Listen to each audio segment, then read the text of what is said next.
Side by side, I can tell you there's very few differences from the front. If you want to pick up probably the iPhones I'd recommend this year, links will be down in the description. You can get them from over there and you can help support the channel at the same time. Now, side by side, they are almost identically the same exact iPhone.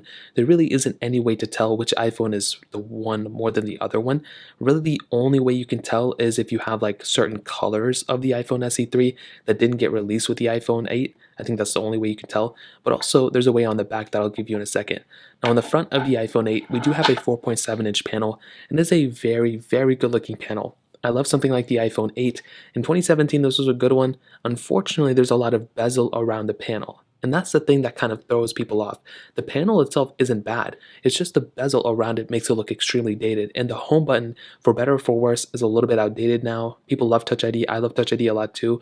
But, unfortunately, it is a little bit of a dated design. So that's one thing to keep in mind.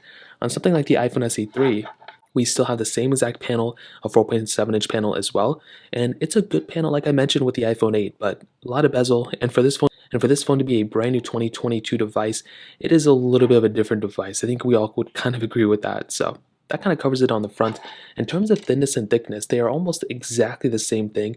Apparently the iPhone SE3 does have a little bit of a bigger battery, which is cool to see, but the buttons are almost in the exact same placement as well, and they look almost exactly the same thing. And on the back, this is where you can actually tell which iPhone is which. On the iPhone 8, as you can see, the Apple logo is on the top portion right there with the iPhone emblem right in the bottom half. With the iPhone SE3 that's on the left, you can see that the emblem or the Apple logo is right in the center.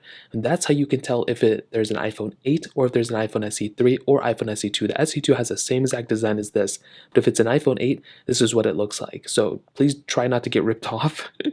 But both of them have glass backs which feel great, single camera setups on the top left as well, and definitely they both kind of are almost exactly the same phone. Now a big thing to keep